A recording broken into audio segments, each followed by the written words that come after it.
பயப்படாதே உன்னை மீட்டுக் கொண்டேன். எனக்கு நீ சொந்தம். பேர் சொல்லி நான் உன்னை அழைத்தேன். எனக்கே நீ சொந்தம். பேர் சொல்லி நான் உன்னை அழைத்தேன். எனக்கே நீ சொந்தம். என் கிருபை உனக்கு போதும். என் கிருபை உனக்கு போதும்.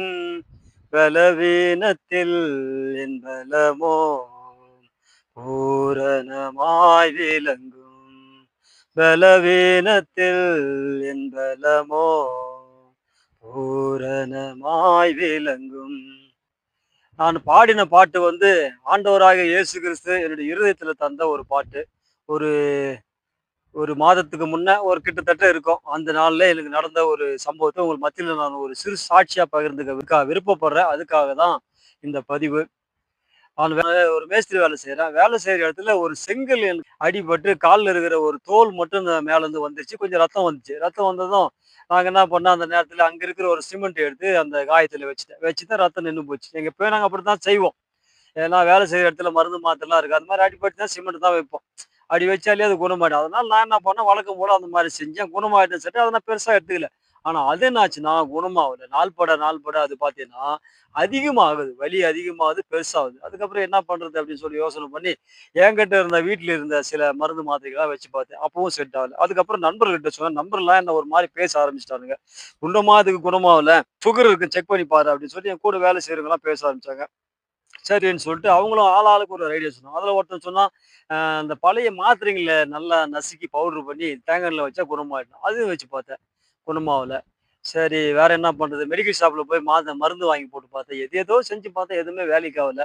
இத யார்கிட்ட போய் சொன்னாலே எல்லாருமே முதல்ல கேட்டதுமே என்ன சொல்லுவாங்கன்னா, "உனக்கு சுகர் இருக்குதான்னு முதல்ல போய் செக் பண்ணு. சுகர் இருந்தா தான் வந்து இந்த வந்து அடிப்பட்ட காயம் வந்து ஆறாது" அப்படின்னு சொல்லுவாங்க. அப்படி இருக்கும்போது சரி ரைட் என்ன இப்படி சொல்றாங்களே அப்படின்னு சொல்லிட்டு நமக்கு ஒரு சித்த வைத்தியர் ஒருத்தர் இருக்காரு. காசி அப்படின்னு சொல்லி அவர் பேரு. எங்க யூடியூப் சேனல்லாம் வந்து பிரசங்கம் பாட்டுலாம் பாடுவாரு. நீங்களும் பார்த்துருப்பீங்க. அவர் வந்து அவர் வந்து குடும்பம் வந்து சித்த வைத்திய குடும்பம். நாட்டு வைத்தியம் பண்ற ஒரு குடும்பத்த சேர்ந்தவர் அவரு. அவர்கிட்ட போய் நாடி செக் பண்ணும்போது அவரு சொன்னாரு, "உனக்கு எந்த பிரச்சனையுமே இல்ல. நல்லா இருக்குது" அப்படின்னு. சரின்னு சொல்லிட்டு அவர் இப்படி சொல்லிட்டாரா வைத்தியர் அப்படின்னு சொல்லி நான் என்ன பண்ணேன், மறுபடியும் நம்ம கை வைத்தியமே செய்வோம்ன்னு சொல்லிட்டு எனக்கு தெரிஞ்ச கை வைத்தியம் அவர் சில பச்சையில வைத்தியம்லாம் சொன்னாரு. இதெல்லாம் அரைச்சு கட்டு சரியாயிடும். அதெல்லாம் செஞ்சு பார்த்தேன். ஒண்ணுமே வேலைக்கு ஆகல. அப்போ நம்ம தெரிஞ்ச ஒரு பாஸ்டர் கிட்ட வச்சிருந்தேன். தாமஸ் பாண்டியன் பேரு. நீங்களும் பார்த்திருப்பீங்க. நம்ம யூடியூப் சேனல்லாம் வந்து பேசுவாரு. அவர்கிட்ட சொல்லும்போது அவர் என்ன சொன்னாரு, "கவர்மெண்ட் ஹாஸ்பிட்டல்ல போய் ஒரு ஊசி போட்டுரு தானே, ஊசி போட்டா சரியாயிடுமே" அப்டின்னாரு. சரின்னு சொல்லிட்டு என்ன பண்ணேன், சரி கவர்மெண்ட் ஹாஸ்பிட்டலுக்கு போவோம். பிறகு கவர்மெண்ட் ஹாஸ்பிட்டலுக்கு போயிட்டு, அவர்கிட்ட டாக்டர் ஒருத்தர் இருந்தாரு. அவர்கிட்ட போய் சொன்னேன். அவர் என்னுடைய பிரச்சனைய கேட்டுட்டு, "எவ்வளவு நாளா இருக்கு?" அவருன்னு கேட்டாரு. "15 நாளா இருக்குது ஐயா" அப்டின்னு சொன்னேன். என்னுடைய வயச சொன்னேன். என்னுடைய வயச சொன்னதுமே அவர் ஃபர்ஸ்ட்டு அவர் என்ன சொன்னார்ன்னா, சீட்ல எழுதி குடுத்து சுகர் போய் செக் பண்ணுவான்னு என்ட்ட சொன்னார். அந்த சீட்ட வாங்குனதுமே எனக்குள்ள ஒரு பெரிய பீதி ஆயிடுச்சு. என்ன இது எங்க போனாலும் சுகர் சுகர்ன்றாங்களே என்ன பண்றதுன்னு தெரியலையே அப்படின்னு நான் நினைச்சேன். அதுக்கப்புறம் சரின்னு சொல்லிட்டு நான் என்ன பண்ணேன், சரின்னு சொல்லிட்டு சுகர் செக் பண்ணலாம்னு ஹாஸ்பிட்டலுக்கு போறேன். ஹாஸ்பிட்டலுக்கு போம்போது அன்னைக்குன்ற பாட்டுக்கு ஷட் கரண்ட் இல்ல. அதனால சுகர் வந்து செக் பண்ண முடியாது அப்படின்ட்டாங்க. எனக்கு முன்னாடி ஒரு பெரியவருக்கு எழுதி குடுத்தாங்க. அவரு என்ன பண்ணாருன்னா, இந்த மாரி சுகர் இருக்குதுன்னு சொன்னதும் அவரும் செக் பண்ணல. பயந்து ஓடி போயிட்டாரு. அவரும் செக் பண்ணல. சரின்னு சொல்லிட்டு நானும் வந்துட்டேன். சரி என்ன பண்றது அப்படின்னு சொல்லிட்டு நானும் யோசனை பண்ணி ஜெபம் பண்ணுகிறேன். ஆனா அந்த நாட்கள் வந்து பார்த்தீங்கன்னா, நான் கடந்து போன நாட்கள் மிக கொடூரமான நாட்கள்னு தான் சொல்லணும். நைட்ல தூக்கம் வராது. ஒரே ஃபீலிங்கா இருக்கு. இந்த வயசுல நம்மளுக்கு சுகர் வந்துட்டா என்ன ஆகுறது? சுகர் வந்தா அ குணமாவாதுன்னு வேற சொல்றாங்க. நாம வேற லேபரா வேலை செய்றோம். எப்படி நம்மள இந்த மாரி நோய் இருக்குன்னா வேலைக்கு வச்சுக்குவான். எப்படி நம்ம வேலை செஞ்சு சாப்பிடுறது? என்ன பண்றது? இன்னும் கல்யாணம் ஆகல. எப்படி நமக்கு பொண்ணு குடுப்பான்? நம்முடைய வாழ்க்கை என்ன ஆகும்? அப்படின்னு சொல்லிட்டு எனக்குள்ள ஒரு மிகப்பெரிய ஒரு மனப்போராட்டம் எனக்குள்ள இருந்துச்சு.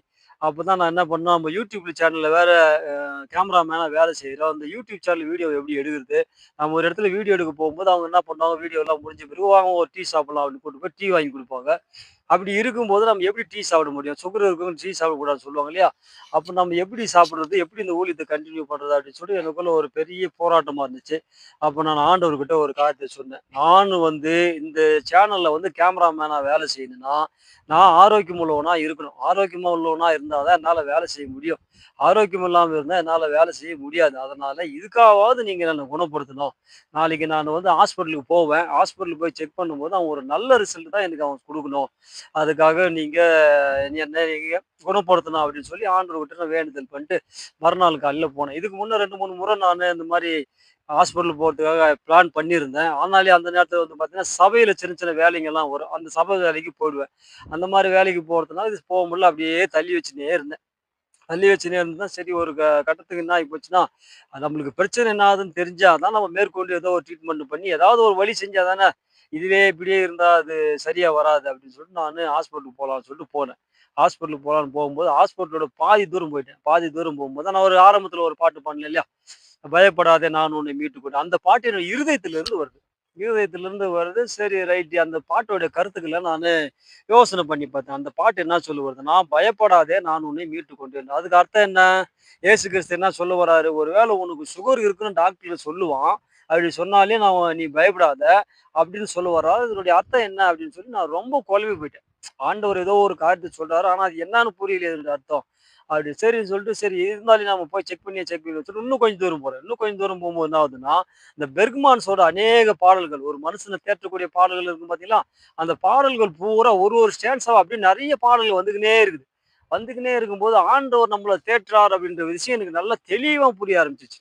"நீ பயப்படாத" அப்படின்னு சொல்லிட்டு, "நான் உனக்கு துணை நிற்கிறேன்" அப்படின்னு ஆண்டவர் சொல்றாரு அப்படின்ற காரியம் எனக்கு நல்லா தெளிவா புரிஞ்சுச்சு.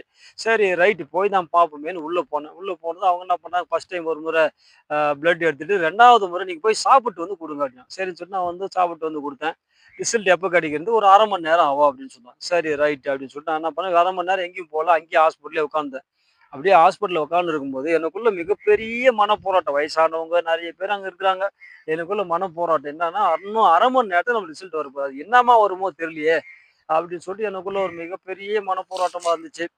அதுக்கப்புறம் சரி நான் என்ன பண்ணேன், ஒரு 1/2 மணி நேரம் கழிஞ்சு தான் நான் போயிட்டு இந்த மாரி பிளட் குடுத்தேன். ரிசல்ட் என்ன ஆச்சுன்னு கேட்டேன். அவங்க அப்பதான் என்னுடைய ரிசல்ட் எடுத்து கவர்ல போடுறாங்க. கவர்ல போட்டு தானே ஒரு மனுஷனுக்கு குடுப்பாங்க. அந்த மாரி கவர்ல போடுறாங்க. கவர்ல போடும்போதே அவங்க கிட்ட கேட்கிறேன். இந்த கவர்ல போடுறாங்களே அவங்க கிட்ட கேட்கிறேன். "என்ன ஆச்சு ரிசல்ட் நார்மலா என்னான்னு?" கேட்டேன். அவங்க சொன்னாங்க நார்மல் தான். அப்படின்னா பாருங்க என்னுடைய அவசரம் என்ன ஆகுமோன்னு தெரிஞ்சுக்கிற ஒரு எண்ணம்.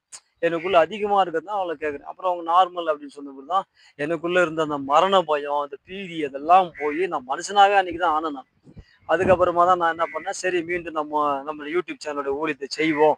அப்படின்னு சொல்லி இந்த யூடியூப் சேனல் ஊழியத்த மறுபடியும் நானு செய்ய ஆரம்பிச்சேன். இதன் மூலமா இந்த சாட்சியின் மூலமா நான் உங்களுக்கு சொல்ல ஒரு விஷயம் என்னன்னா, நான் கஷ்டப்பட்டேன் இல்லையா? மனவேதனைப்பட்டேன் இல்லையா? இந்த மாரி நீங்களும் ஒரு நோயினால பாதிக்கப்பட்டிருக்கலாம்.